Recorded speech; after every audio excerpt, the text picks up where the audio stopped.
y podemos ahora dar inicio al tema de hoy que nos compete. El tema de hoy pues es la parte práctica de proyectos, pero la parte práctica de los proyectos espirituales. Ustedes me están escuchando bien, ¿cierto?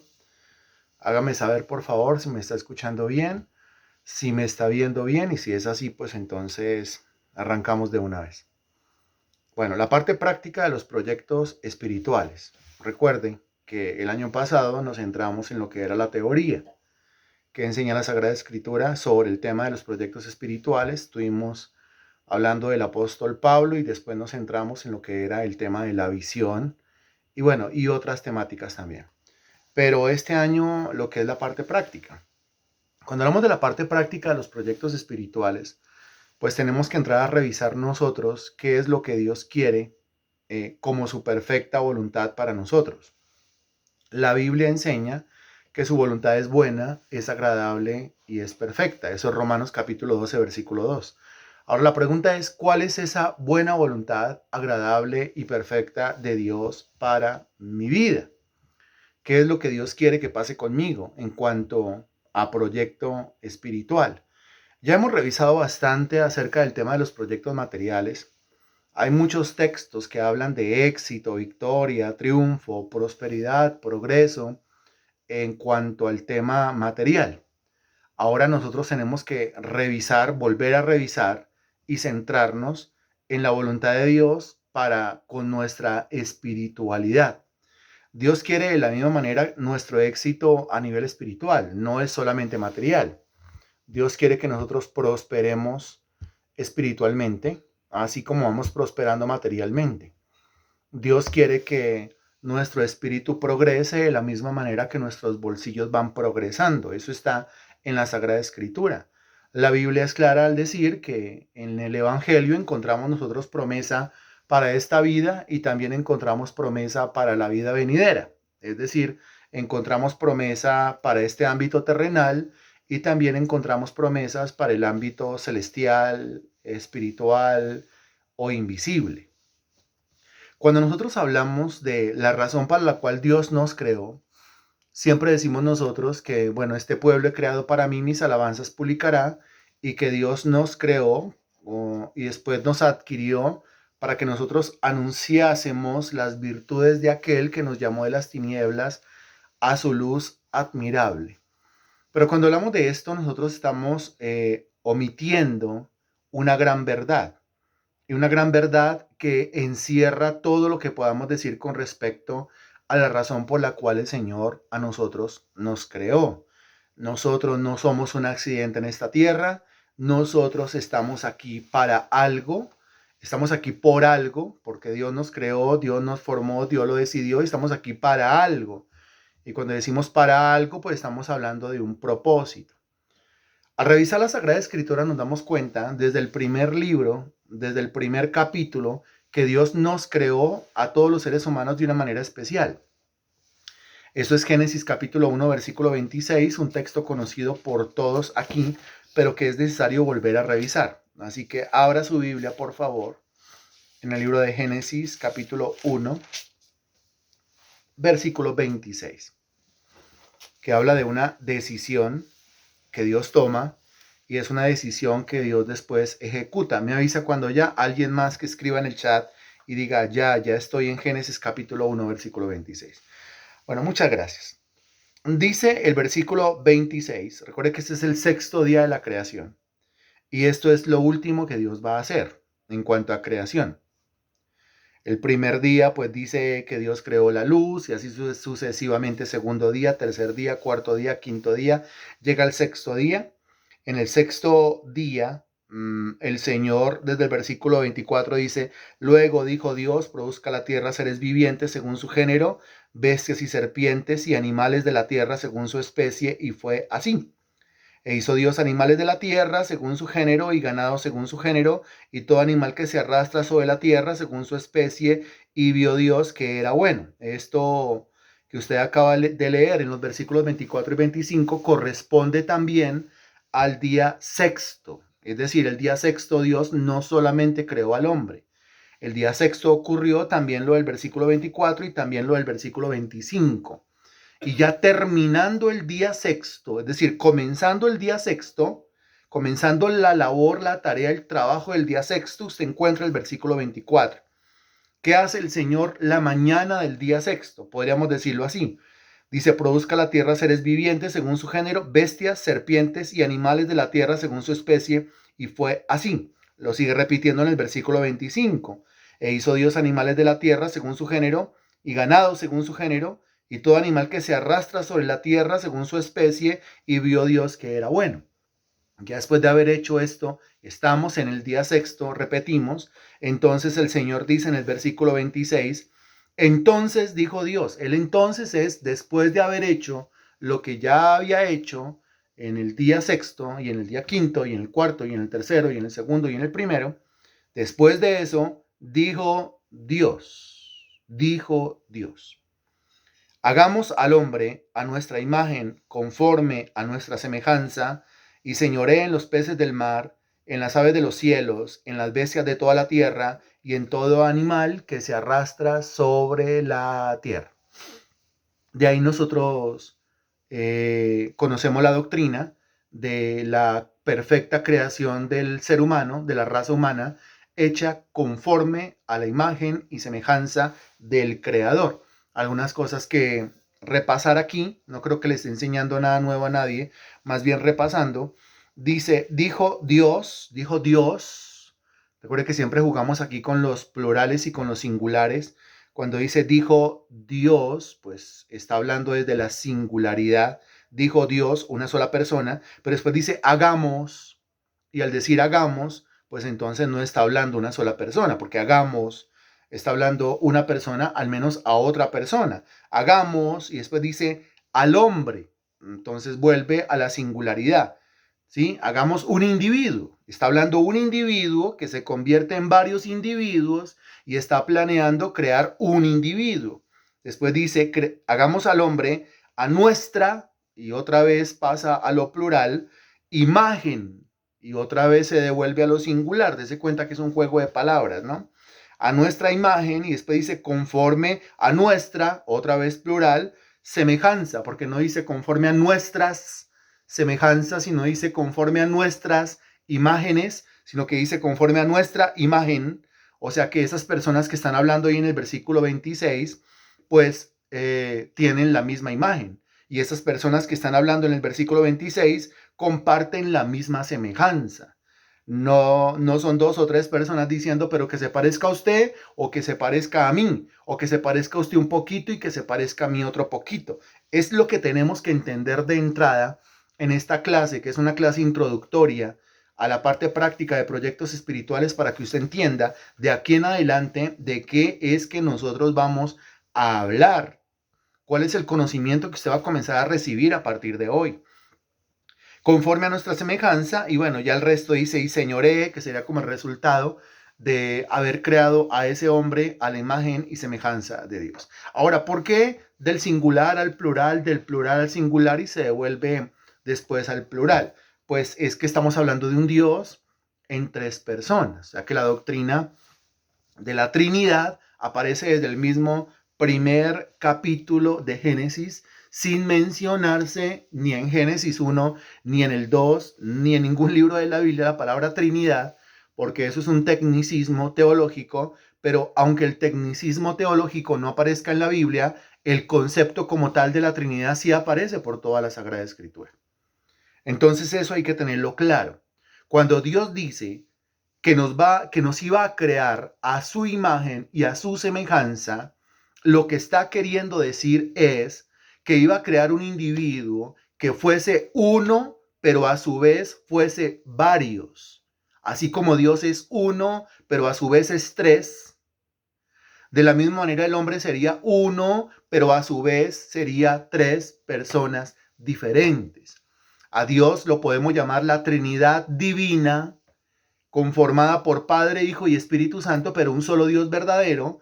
Pero el hombre bien puede ser llamado una Trinidad humana, ya que está conformado por espíritu, alma y cuerpo, pero es un solo ser humano verdadero. A ver quién lo tiene claro, a ver quién lo está entendiendo, a ver a quién toca repetírselo. ¿Quién lo está entendiendo? ¿Está claro lo que estoy diciendo? ¿Está claro lo que estoy diciendo? Si alguien le pregunta en qué se parece el ser humano a Dios, pues usted tendrá que responder en la singularidad y en la pluralidad. Es decir, en que el hombre como Dios es uno, pero también el hombre como Dios es tres. Las tres personas de la Trinidad son Padre, Hijo y Espíritu Santo de la Trinidad divina, y las tres personas de la Trinidad humana son Espíritu, alma y cuerpo.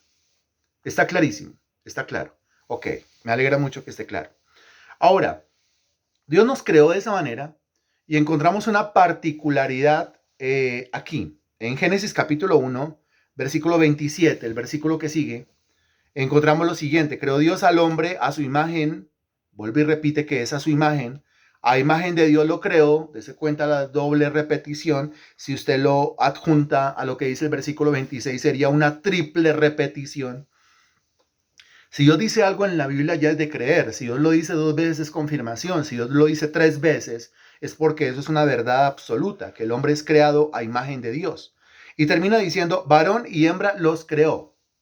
Varón y hembra, porque es que si yo me centro solamente en el versículo 26 y el versículo 26 dice hagamos al hombre, puede ser que el hombre diga solamente el hombre es creado a imagen de Dios, la mujer no. Es más, esto se enseñó durante muchos siglos y precisamente por eso, porque esto tiene un origen religioso y un origen desde el púlpito, por eso la mujer históricamente siempre ha sido vista como si fuese menos que el hombre, porque se enseñó durante mucho tiempo desde la teología, desde el altar, desde la religión, desde el paganismo, que solamente el hombre es creado a imagen y semejanza de Dios, pero la mujer no es creada a imagen y semejanza de Dios. Se enseñó muchas veces que la mujer ni tenía alma, que era solamente como un espíritu, como un cuerpo, y que era solamente algo que se usaba, algo que se esclavizaba, y pues por supuesto nunca podía llegar a la imagen del varón, ya que el varón tenía la imagen de Dios.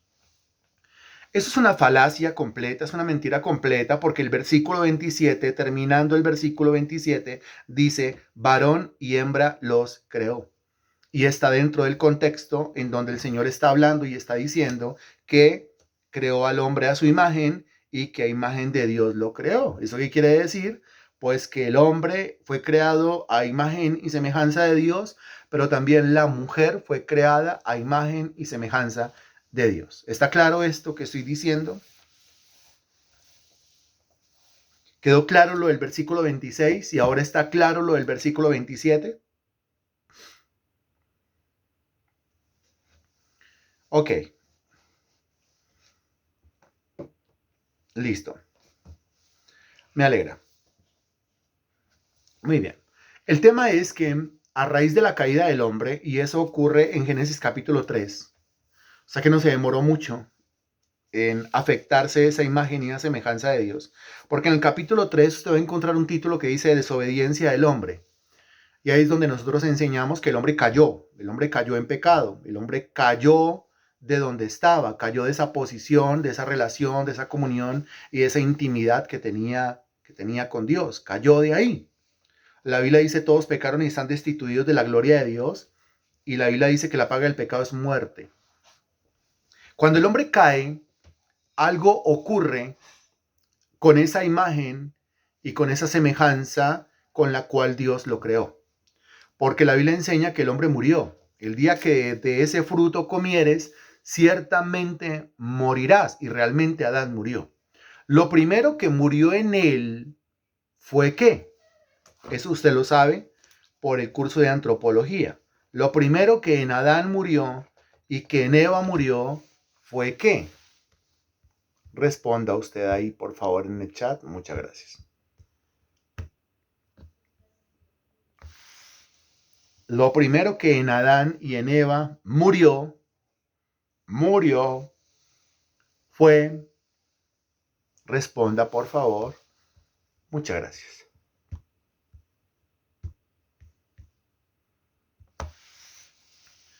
Fue Solamente tenemos dos respuestas y tenemos varias personas conectadas. El resto debe animarse a responder. No podemos comenzar un año de discipulados de esta manera. Hay que responder.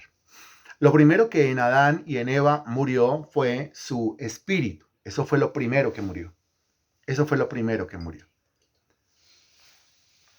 Con el pasar del tiempo, lo que moriría en Adán y en Eva sería estamos hablando de partes, estamos hablando de las partes que lo componen, ¿sí? O sea, hay que seguir con la misma línea de pensamiento que traemos. A continuación, lo que moriría sería ¿qué? A continuación, lo que moriría sería su alma, muy bien. Y por último, al pasar el tiempo, quizás al pasar los años, no interesa, lo que terminaría muriendo sería su ¿qué? Sería su cuerpo. Muy bien, sería su cuerpo. Ahora, ¿eso se puede dar? Pero por supuesto que sí. Seguimos recordando, no creo que le esté enseñando algo nuevo a nadie. Seguimos recordando. ¿Qué recordamos? Primero, el significado de la palabra muerte. Regálenme el significado de la palabra muerte. ¿Qué significa la palabra muerte?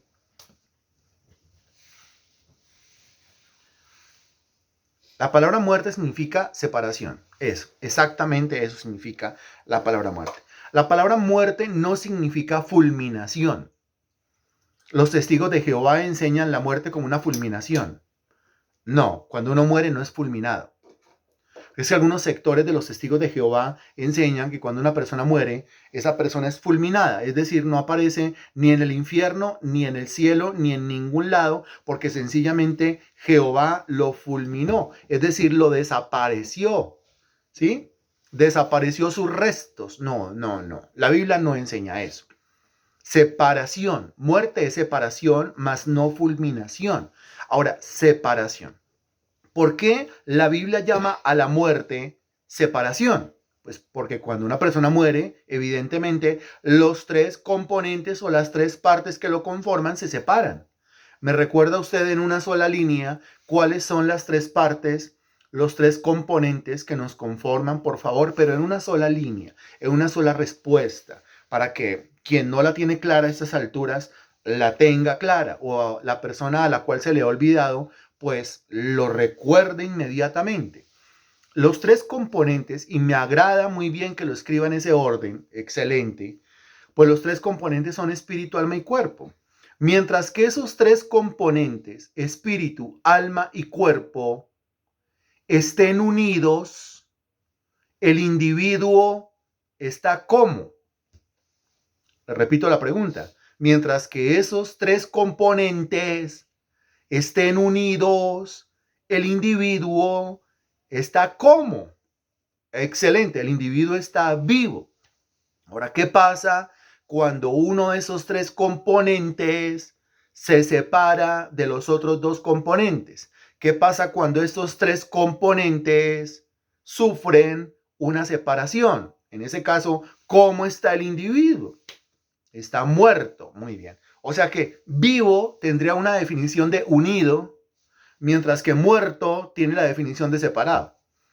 Se murió, quiere decir sus componentes se separaron, nada que hacer. El espíritu fue a parar a un lugar, el alma fue a parar a otro lugar y el cuerpo fue a parar a otro lugar. Ok. Aquí, cuando Adán y Eva caen, ocurre lo que es la muerte espiritual. Esa muerte de la cual se habla en Efesios capítulo 2, versículo 1, cuando dice, y Él os dio vida a vosotros cuando estabais muertos en vuestros delitos y pecados. Note que muerto, pero pues yo no estaba en una sepultura. Muerto, pero pues no tenía una lápida sobre mí. Muerto, pero pues yo no estaba en una bóveda ni había pasado por la cremación. Sin embargo, la Biblia dice que estaba muerto, muerto espiritualmente hablando. O sea, espiritualmente separado de Dios. Y con el pasar del tiempo, pues ya hablamos del alma. Y entonces cuando hablamos del alma, pues entonces decimos que mentalmente, emocionalmente, en su voluntad, el individuo termina separado de Dios.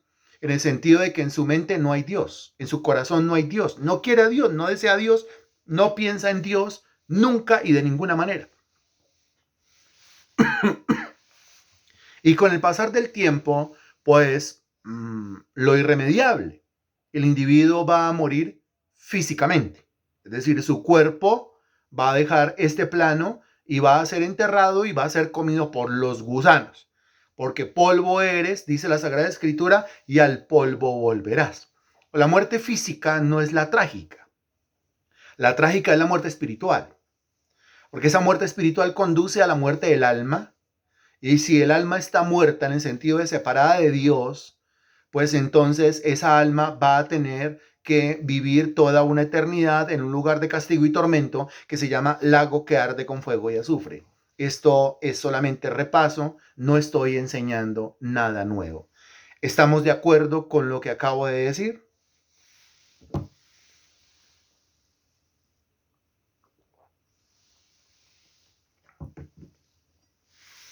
Ahora, cuando eso ocurre, pues evidentemente entonces la imagen de Dios, la forma de Dios, la semejanza de Dios en el hombre se pervierte, se distorsiona, ya no es la misma, porque es que está ahora espiritualmente muerto. Y más adelante tendrá su alma, su mente, su corazón muerta en cuanto a Dios, separada de las cosas de Dios. Entonces, conserva la imagen, pero es una imagen distorsionada. Conserva la imagen, pero es una imagen pervertida. Conserva la imagen, pero es una imagen vaga. Es una imagen distorsionada, como cuando una persona va perdiendo la visión, tiene que usar lentes, pero está viendo sin lentes. Entonces comienza a ver ahora formas y figuras borrosas, pero no ve claramente. O como el hombre este que el Señor Jesucristo sanó, y en el primer toque sanador del Señor le pregunta al hombre que si veía algo, y él decía que sí, pero veía borroso. Él dice que veía a los hombres como árboles que caminan. Es lo mismo. Cuando uno mira una persona que está espiritualmente muerta, uno lo que ve ahí es como árboles que caminan. Es decir, una imagen de Dios, pero es una imagen distorsionada. Es una imagen que no es la imagen original de Dios en esa persona. Espiritualmente no es lo que Dios creó. Ahora, en su alma no es lo que Dios creó. Y en su cuerpo no es lo que Dios creó. Es una cosa completamente diferente. La realidad de todo esto, usted la encuentra muy bien descrita en Romanos capítulo 3, allá donde dice que no hay justo ni aun uno, no hay ni uno bueno, no hay quien busque a Dios, no hay quien entienda, todos se desviaron, se hicieron inútiles, sepulcro abierto de su garganta, con su lengua engañan y sus pies corren presurosos hacia el mal. Pues si una persona tiene esas características, está en esas condiciones, no me diga usted que tiene la imagen y la semejanza de Dios en su vida. Tendrá la imagen de Dios porque sigue teniendo un espíritu muerto, lo sigue teniendo, un alma la sigue teniendo, un cuerpo lo sigue teniendo, que son los tres componentes que nos hacen parecidos a Dios, pero es una imagen que es completamente otra, distorsionada completamente. Ahora, a partir del momento en el cual nosotros nacemos de nuevo, que es el mismo momento en el cual nosotros nos arrepentimos de los pecados y creemos en el Evangelio, que es el mismo momento en el cual usted y yo somos hechos nuevas criaturas, acuérdese lo que dice el versículo, de modo que si alguno está en Cristo, nueva criatura es. Y si es nueva criatura, quiere decir que en su interior hay una restauración de eso que se había distorsionado, una restauración de eso que se había dañado, una restauración de eso que se había pervertido, pero que por la gracia de Dios comienza un proceso de renovación, de restauración y de colocar otra vez las cosas en su puesto, en su lugar, en su orden. Eso usted lo lee en Romanos capítulo 8, versículo 29. Búsquelo, por favor. Romanos capítulo 8, versículo 29. Y me avisa cuando ya, por favor, gracias.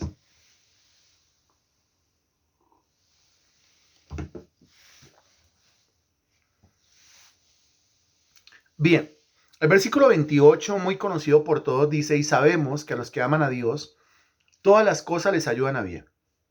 Esto es, a los que conforme a su propósito son llamados.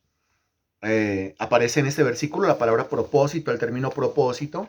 Siempre le decimos nosotros a las personas, Dios tiene un propósito con su vida.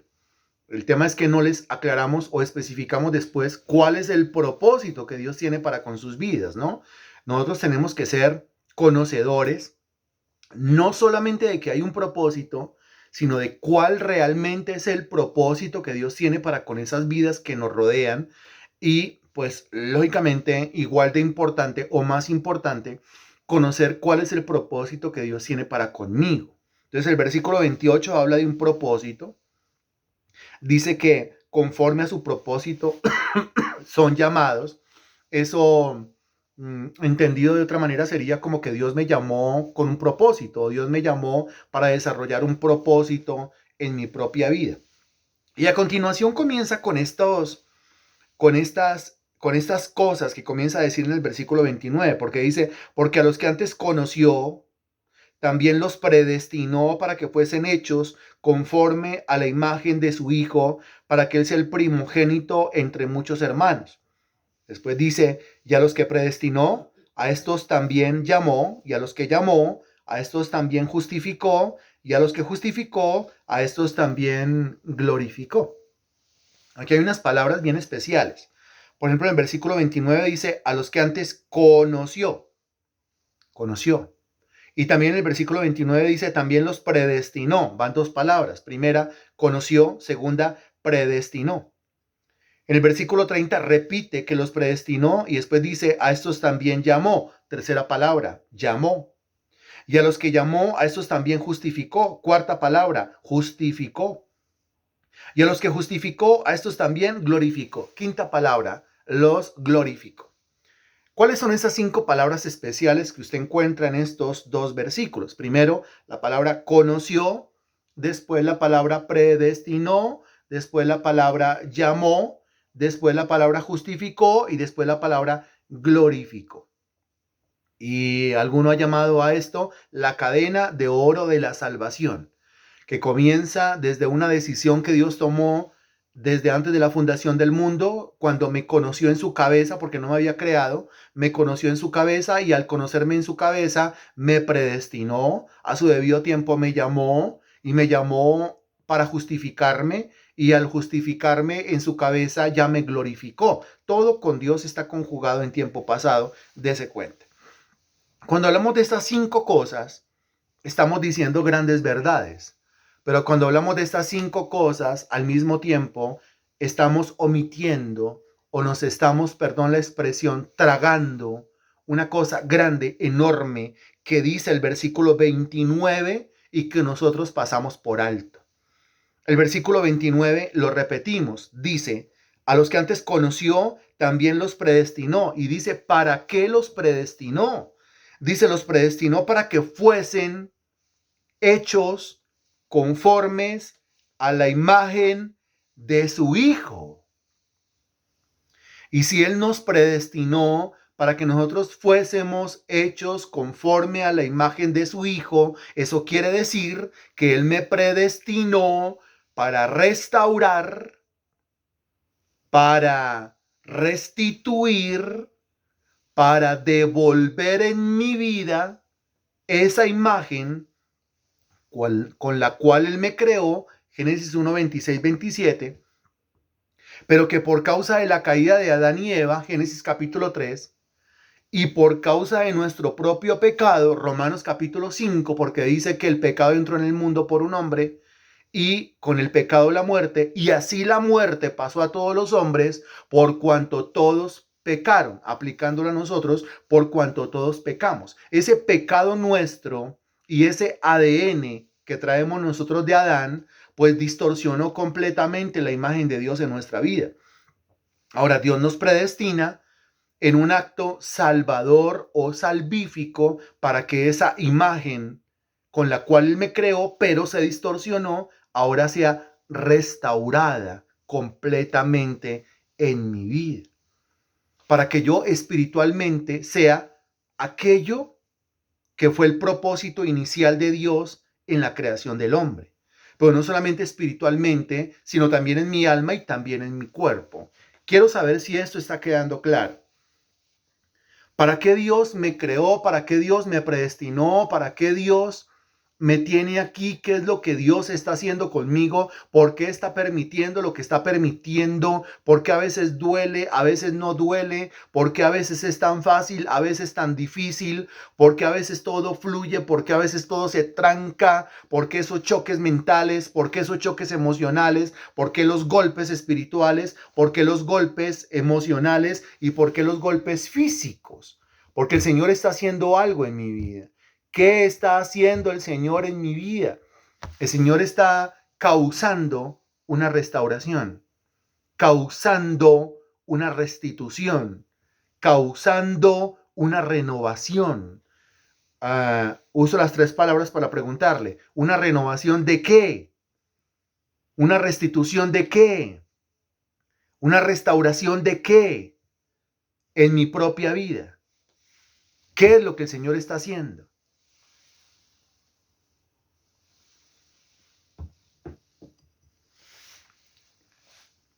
A ver quién da una respuesta así completa, porque es que el versículo dice, los predestinó para que fuesen hechos conforme a la imagen de su Hijo. Entonces, ¿qué es lo que Dios está restaurando en mi vida o restituyendo en mi vida o renovando en mi vida? A ver, una respuesta así como completa, como contundente. ¿Quién la tiene? ¿Qué es lo que el Señor está restaurando? ¿Qué es lo que está fabricando de nuevo, creando de nuevo, moldeando de nuevo, tallando de nuevo? Responda, por favor. Muchas gracias.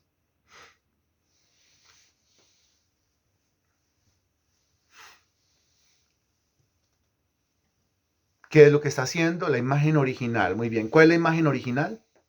Ok, pero ¿cuál es la imagen que Dios había hecho del hombre? Ahí según Romanos capítulo 8, versículo 29. ¿La imagen de quién en mi vida? Eso tiene que quedar claro desde ya. Porque aquí ya el Espíritu de Dios nos comienza a dar luces, destellos, vislumbres de qué es lo que quiere el Señor que aprendamos y qué es lo que quiere el Señor que hagamos en nuestra vida. ¿La imagen de quién? La imagen, ahí dice, de su Hijo, o sea, la imagen de nuestro Señor Jesucristo. Es la imagen que tiene que ser restaurada, restituida o renovada, creada nuevamente, puesta nuevamente en nuestra vida. Esa es la imagen.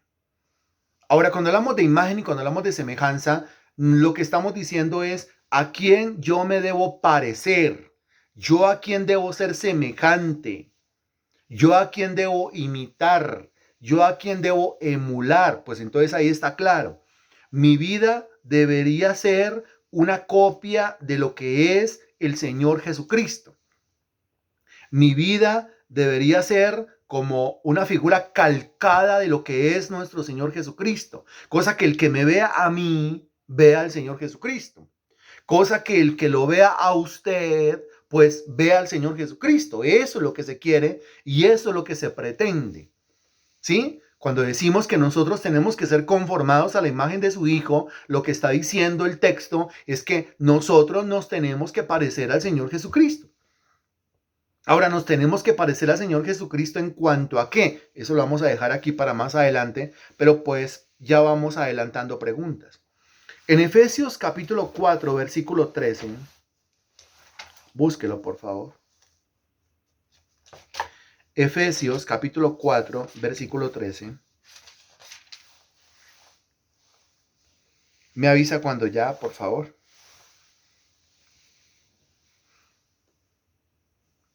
Muy bien, dice, hasta que todos lleguemos a la unidad de la fe y del conocimiento del Hijo de Dios, a un varón perfecto, a un varón perfecto, a la medida de la estatura de la plenitud de Cristo. Es impresionante. ¿Por qué la Trinidad divina es distinta a la Trinidad humana? Hay un elemento ahí distintivo, el elemento de la perfección. La Trinidad divina es perfecta, la Trinidad humana es imperfecta. Ahora, perfecto en cuanto a qué? Ahí dice claramente, hasta que todos lleguemos a la unidad de la fe y del conocimiento del Hijo de Dios. ¿Por qué decimos que la Trinidad divina es perfecta? Porque cuando el Padre quiere hacer algo, Eso es exactamente lo que quiere hacer el Hijo y eso es exactamente lo que quiere hacer el Espíritu de Dios. Es decir, en la Trinidad Divina hay una unidad absoluta, hay un acuerdo absoluto, hay una armonía absoluta cuando se quiere hacer algo, cuando se decide hacer algo o cuando se decide que no se va a hacer algo. En ese sentido, se habla de perfección. ¿Y por qué decimos que la Trinidad humana es imperfecta? Porque si usted se revisa, se va a dar cuenta que una cosa es lo que quiere hacer su espíritu, otra cosa es la que quiere hacer su alma y otra cosa es la que quiere hacer su cuerpo. O sea que en mi Trinidad, la Trinidad que me conforma, la Trinidad humana, no hay unidad, no hay acuerdo. Siempre hay disolución, siempre hay desacuerdos. Cada parte de mi ser quiere coger para un lugar completamente diferente. Revise, por favor, su experiencia, su realidad, su situación y dígame si es así o no es así. Su espíritu se dispone para la oración. Su espíritu se dispone para el estudio de la Sagrada Escritura. Su espíritu se dispone para el servicio. Inmediatamente, ¿qué dice su alma? E inmediatamente, ¿qué dice su cuerpo? ¿Acaso nuestro cuerpo no está lleno de pretextos para no hacer las cosas? Cuando el espíritu está dispuesto y la Biblia dice que la carne es débil. Esa es la realidad de nuestra vida. Por eso, aunque somos una Trinidad, pues somos una Trinidad imperfecta.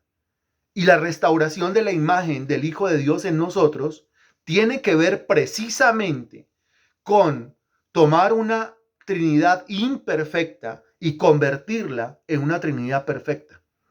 Cosa que el espíritu, el alma y el cuerpo vayan para el mismo lado.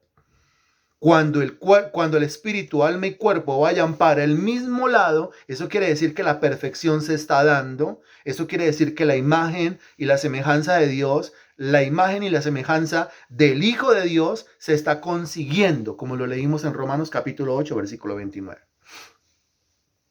Mientras que mi vida esté invadida por cosas que me impiden avanzar espiritualmente, pues es obvio que esa imagen y semejanza de Dios está detenida, está estorbada, está obstaculizada. ¿Qué es lo que la detiene? ¿Qué es lo que la obstaculiza? Bueno, varias cosas. Ayer, hablando de la práctica de los proyectos materiales, adelantamos varias cosas. Y dijimos, por eso es necesario desarrollar autodisciplina, como dice el texto, sino que golpeo mi cuerpo y lo pongo en servidumbre, no sea que habiendo sido heraldo para otros, pues yo mismo venga a ser eliminado. Si no hay autodisciplina en la práctica de los proyectos materiales, pues ningún proyecto material se va a conseguir. Y aquí cuando hablamos nosotros de proyectos espirituales, pues el más grande proyecto espiritual tiene que ver con lo que es la buena voluntad de Dios, agradable y perfecta para con mi vida. ¿Y cuál es esa buena voluntad de Dios, agradable y perfecta para con mi vida? Pues exactamente aquello para lo cual Dios me predestinó, según Romanos capítulo 8, versículo 29. ¿Y para qué fue que me predestinó? Pues me predestinó para que yo fuese hecho a la imagen de su Hijo, nuestro Señor Jesucristo. En palabras de Efesios capítulo 4 versículo 13, me predestinó para que yo me convierta en un varón perfecto a la medida de la estatura de la plenitud de Cristo. Esa es la buena voluntad de Dios, agradable y perfecta para con mi vida. ¿Cómo le parece? Ahora aquí nos encontramos con otras verdades también en la Sagrada Escritura. En 1 Corintios capítulo 15, ubíquese allá por favor. 1 Corintios capítulo 15, a partir del versículo 47. Búsquelo por favor.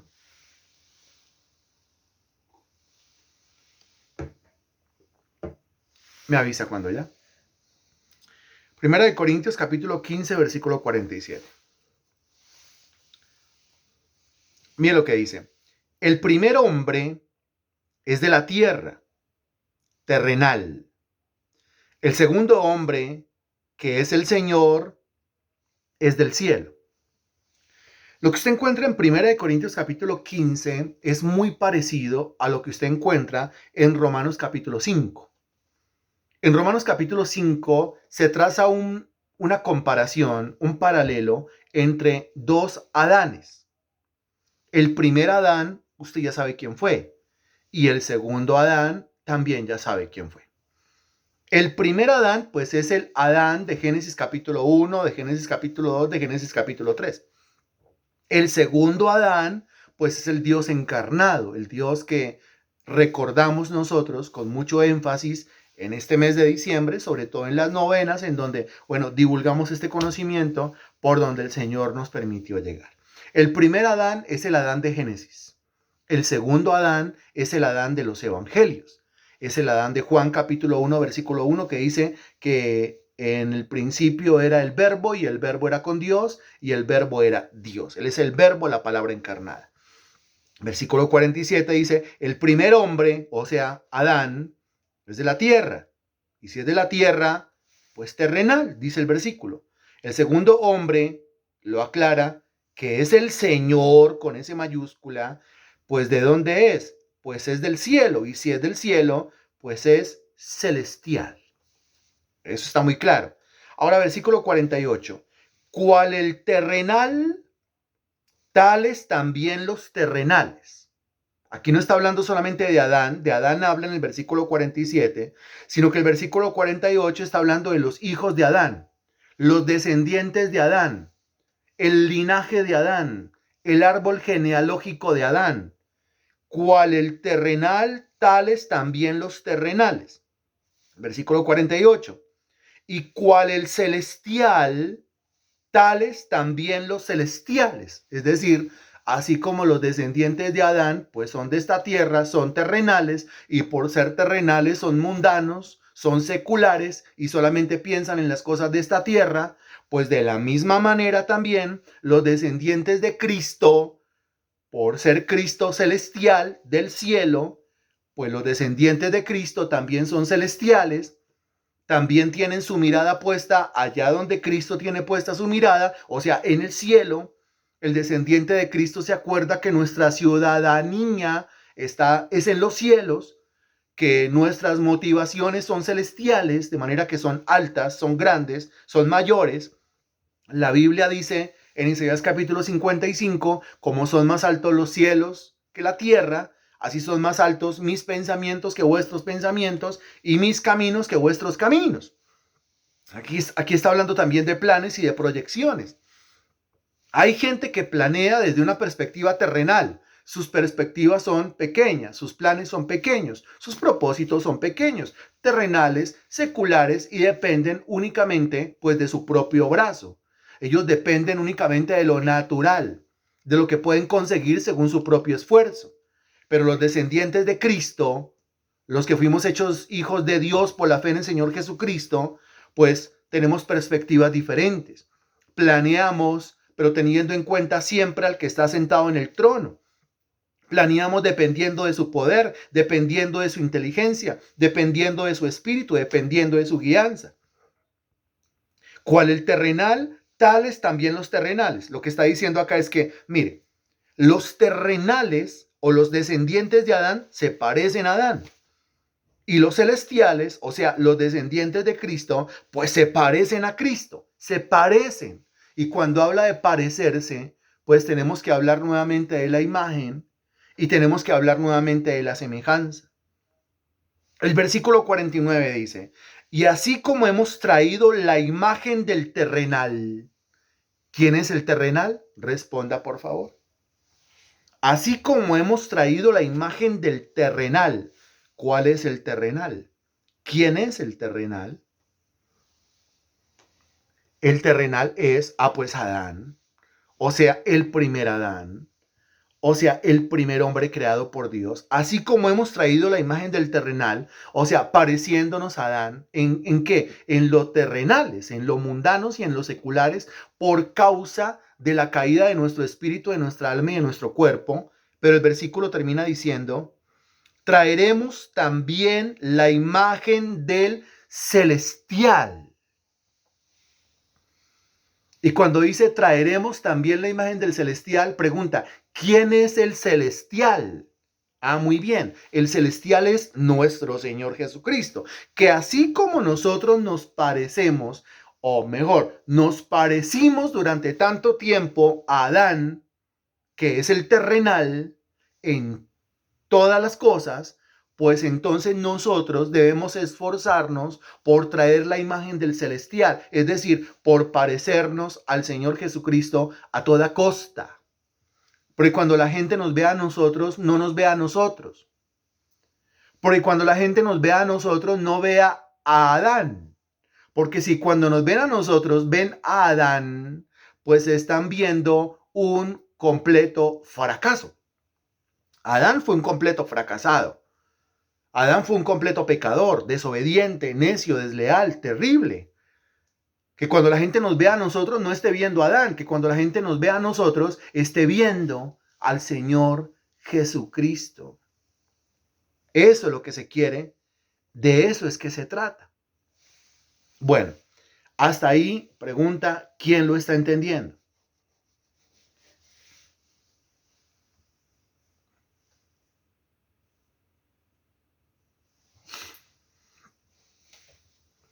¿Está claro? Bueno, gracias a Dios. ¿Qué es lo que yo voy entendiendo acá? Mire, Dios me ama, Dios me quiere.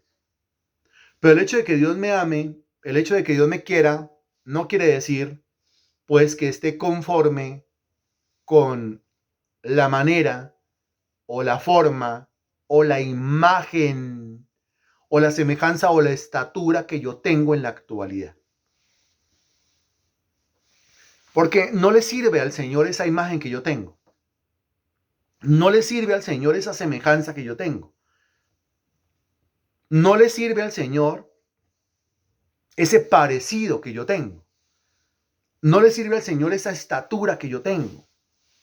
Porque quizás la imagen que yo tengo, que yo conservo, sea la imagen de Adán. La imagen de un hombre secular, de un hombre terrenal, de un hombre natural, de un hombre que depende siempre de medios naturales, que siempre se está asustando por todo, que siempre está paniqueado por lo mismo, y no la imagen del celestial, que es el Señor Jesucristo, que cuando usted lo ve en los evangelios, pues es una completa locura desde el punto de vista del hombre natural. Porque cuando el Señor Jesucristo se afanó, cuando se preocupó, dígame, cuando se enfermó por el afán de decir, ¿será que sí? ¿Será que no? ¿Y ahora yo qué hago? ¿Cuándo ve al Señor Jesucristo usted en esas? El Señor Jesucristo era un completo solucionador de problemas. Le está solucionando el problema a todo el que se encuentra, a todo el que se pasa por delante. La gente lo busca para que se le solucionen los problemas y el Señor le soluciona los problemas. Vemos al Señor Jesucristo salvando, vemos al Señor Jesucristo sanando, vemos al Señor Jesucristo liberando, vemos al Señor Jesucristo haciendo milagros, vemos al Señor Jesucristo dando esperanza, consuelo, trayendo vida, trayendo paz a todo el mundo. Ese es el Señor Jesucristo. Mientras que si devuelve usted la película, vemos a Adán por donde va fallando, fracasando, arruinado, porque el Señor le dice: con el sudor de tu frente ganarás tu pan y la tierra te producirá cardos y espinos. Polvo eres y al polvo volverás. Un hombre fracasado familiarmente porque con su mujer eran solo problemas. Cuando el Señor le dice a Eva que el deseo de tu marido será para ti y que él se enseñoreará de ti, tu deseo será para tu marido, eso quiere decir que no tendría una voluntad propia, que lastimosamente la relación que viviría con él sería una relación de casi esclavismo. Con dolor darás a luz tus preñeces. No se refiere solamente a que le iba a doler el momento del parto. Se refiere más bien a que los hijos se iban a convertir en causa de dolor, tristeza y angustia en la medida en que fueran creciendo. Cuando vemos a Adán, vemos un caos, vemos un fracaso, vemos tristeza, vemos miseria, vemos ruina, vemos preocupaciones, vemos aflicciones, vemos que quiere regresar rápido a la tierra. Yo soy polvo y yo me quiero morir. Que se acabe rápido mi estadía en esta tierra. Pero cuando vemos al segundo Adán, que es la imagen que debemos llevar, pues no vemos un caos, vemos soluciones, vemos luz, vemos orden, vemos salvación. Es una cosa completamente diferente. En 2 Corintios capítulo 3, versículo 18, búsquelo por favor. 2 Corintios capítulo 3, versículo 18. Me avisa cuando ya, por favor. Ya, dice, por tanto, nosotros todos, mirando a cara descubierta como en un espejo la gloria del Señor, somos transformados de gloria en gloria en la misma imagen como por el Espíritu del Señor. La parte inicial del versículo dice, nosotros todos, está hablando de los cristianos, los creyentes, el mismo propósito para con todos. El mismo propósito que Dios tiene para con usted es el mismo propósito que Dios tiene para conmigo. ¿Cuál es el propósito? El propósito es transformarme a la imagen y semejanza de su Hijo. El propósito es transformarme a mí a la medida del varón perfecto, a la estatura de la plenitud de Cristo. El propósito de Dios, en palabras más claras, es que yo me parezca al Señor Jesucristo, que cuando la gente me ve a mí, esté viendo a Jesús. Dice el texto, nosotros todos mirando a cara descubierta como en un espejo la gloria del Señor. ¿Quién es el Señor? ¿Quién es el Señor? ¿Cuál es el Señor que se menciona aquí? Pues el Señor que se menciona aquí es el mismo Señor que se mencionó allá en 1 Corintios 15, del 47 al 49. El Señor es Jesucristo. Muy bien, hermana Marta León y las demás personas que están escribiendo. Dice, la gloria del Señor, somos transformados de gloria en gloria en la misma imagen. ¿Cuál imagen? Pues la del Señor. ¿Cuál Señor? Pues Jesucristo. Y dice que el que obra esa transformación en nuestras vidas es el Espíritu del Señor. Ese poder que nos habita, ese poder que reside en nosotros está ahí para transformarnos a la imagen y semejanza del Señor Jesucristo. Ahora, ¿qué es lo que tenemos que hacer nosotros? Lo que tenemos que hacer nosotros es lo que dice la parte inicial del versículo 18. Mirando a cara descubierta como en un espejo la gloria del Señor. Lo que yo tengo que hacer es mirar. Lo que yo tengo que hacer es ver. Cuando hablamos de la imagen de Cristo, la semejanza de Cristo, la pregunta es, ¿yo cómo hago para saber cuál es la imagen de Cristo? ¿Yo cómo hago para saber cuál es esa semejanza de Cristo? Que me toca parecerme a Cristo. ¿Y cómo es Cristo? Ahí dice que me toca mirarlo a cara descubierta como en un espejo. Ahora, ¿cuál es el espejo? ¿Cuál es el espejo en el cual yo tengo que mirar el rostro de Cristo? ¿Cuál es ese espejo en el cual yo tengo que mirar la imagen de Cristo, la semejanza de Cristo, para comenzar a copiarlo o a calcarlo en mi propia vida? Responda usted, por favor. Porque el versículo 18 habla de un espejo. Señor, ¿y cuál es el espejo? ¿Cuál es el espejo en el cual yo miro cómo es Jesús para yo imitarlo? ¿Cuál es el espejo en el cual yo miro, en el cual yo reviso qué fue lo que hizo Jesús para después yo pasar a hacer lo mismo? ¿Cuál es ese espejo? Pues no hay otro espejo aparte de su palabra. No hay otro espejo aparte de la Biblia. No hay otro espejo aparte de lo que está escrito en este libro. No hay otro espejo aparte del Evangelio. Yo tengo que mirar, revisar en la Biblia, en el Evangelio, en la Sagrada Escritura, cómo era que Cristo pensaba y comenzar a pensar igual. Cómo era que Cristo sentía y comenzar a sentir igual. Cómo era que Cristo hablaba y comenzar a hablar igual. Cómo era que Cristo hacía y comenzar a hacer igual. Entonces, creo que ya está muy claro para todos lo que el Espíritu de Dios está diciendo que nosotros tenemos que estudiar y comenzar a hacer. Así como los lunes, Dios es claro al decir autodisciplina, desarrollen autodisciplina, pues aquí los martes también está muy claro que el Señor está diciendo, yo quiero que la imagen de mi Hijo sea calcada en ustedes, que lo mismo que hizo Jesús, eso mismo ustedes hagan. ¿Cuál es nuestra tarea? Comenzar a mirar a cara descubierta en el espejo de la palabra de Dios, darnos cuenta de qué fue lo que hizo el Señor Jesucristo, y en la medida en que vayamos nosotros captando esto fue lo que hizo el Señor Jesucristo, nosotros pasamos a hacerlo, nosotros pasamos a implementarlo. Entonces, pregunta, ¿a quién le gustaría aprender cuáles son las características de la imagen del Señor Jesucristo? ¿A quién le gustaría aprender cuáles son las características de la semejanza del Señor Jesucristo según los evangelios?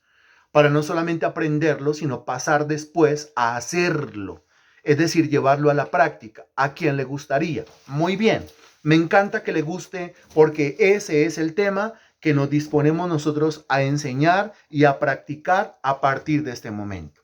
Entonces, si alguien a usted le pregunta, ¿qué están aprendiendo los lunes? Pues usted puede decir perfectamente, estamos aprendiendo la práctica de los proyectos materiales. O si lo quiere poner más claro, diga, estamos aprendiendo autodisciplina desde el punto de vista de la Biblia. Y si le pregunta lo mismo de los martes, pues diga, estamos aprendiendo la práctica de los proyectos espirituales. Y si lo quiere poner más claro, diga, estamos aprendiendo a imitar, a calcar, a repetir en nuestras propias vidas la imagen y semejanza del Señor Jesucristo. Gracias, Santísimo Dios, por tu palabra predicada hoy. Te damos gracias por la doctrina, por el evangelio.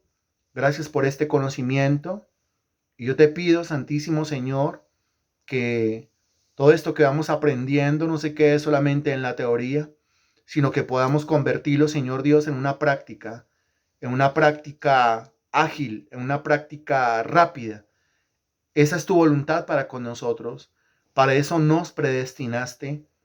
Es lo que quieres que ocurra en nuestras vidas, Señor Dios, que seamos personas diferentes, distintas, que no mostremos la imagen del Adán terrenal, sino que mostremos la imagen del Adán celestial, que es nuestro Señor, que murió por nosotros en la cruz del Calvario, que nos compró, que nos adquirió y al cual le debemos absolutamente todo, Señor. Tú eres la luz del mundo, pero nosotros también somos la luz del mundo. Nos tenemos que parecer a ti, tenemos que alumbrar con la misma intensidad. Ayúdanos a irlo entendiendo y ayúdanos a irlo haciendo. Te lo pedimos en el nombre del Señor Jesús. Amén y gracias a Dios. Amén.